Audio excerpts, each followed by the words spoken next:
నేను మీ భార్గవి. ఈరోజు వీడియోలో వచ్చి మీకు యాక్చువల్గా రీయూజ్ చేసే మన పాత కుర్తా ఉంటుంది కదండి, దాన్ని ఎలా మనము కొత్త ట్రెండ్లోకి చేర్చుకోవాలో చూపిస్తాను. యాక్చువల్గా నాకు కుర్తా చాలా బాగానే ఉంది, కొత్తగానే ఉంది. దాని మీద ప్రింట్స్ ఉంటాయి కదండి, అది స్క్రీన్ ప్రింట్ వేశారు. ఆ స్క్రీన్ ప్రింట్ మనం వాష్ చేయడం వల్ల అది పోయాయి. కాబట్టి ఇప్పుడు నేను యాక్చువల్గా నా కుర్తా దీని మీద ఈ బాక్సెస్ ఉన్నాయి కదా, ఈ బాక్సెస్ అన్నిట్లోనూ ప్రింట్స్ ఉంది. ఈ ప్రింట్స్ అన్నీ చాలా పోయాయి. ఆ ప్రింట్స్ మళ్ళీ ఇప్పుడు నేను ఇక్కడ ఉంది కదండి ఈ గ్లూది, ఇప్పుడు దీన్ని నేను మీకు వేసి చూపిస్తాను చూడండి.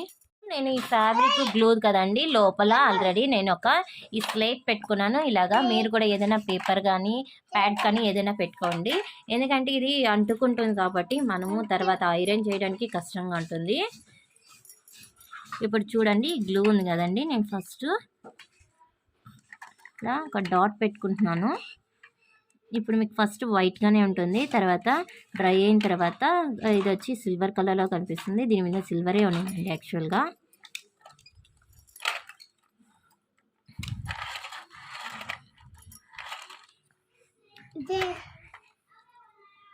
ఇప్పుడు ఇలాగా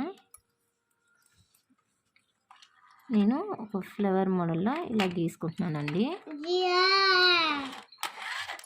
హాయ్ ఫ్రెండ్స్, చూసారు కదండి మన ఓల్డ్ కుర్తాని మనం ఎంత కొత్తగా చేసుకున్నామో. మనకు కావాల్సినంత అంతవరకే చేసుకున్నాను. యాక్చువల్గా నాకు వేస్ట్ వర్క్ కావాల్సింది, అందువల్ల నేను ఆ వేస్ట్ వర్కే చేసుకున్నాను.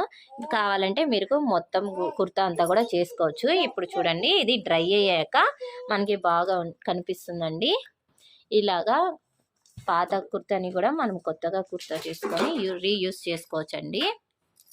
చూసారు కదండి, నెక్స్ట్ వీడియోలో వచ్చి నేను ఒక ప్లెయిన్ బ్లౌజ్కి ఇది ముగ్గుతో కోలం డిజైన్ ఉంటుంది కదా, ఈ కోలం డిజైన్ మనము ఇలాగా గ్లిటర్స్తో, నేను ప్లెయిన్ గ్లిటర్స్ ఉన్నాయి దాంతో ఎలా చేయాలో చూపిస్తాను. ప్లీజ్ మీరందరూ లైక్ చేయండి, షేర్ చేయండి, సబ్స్క్రైబ్ చేసుకోండి.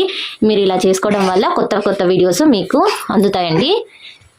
Please like, share and subscribe my channel.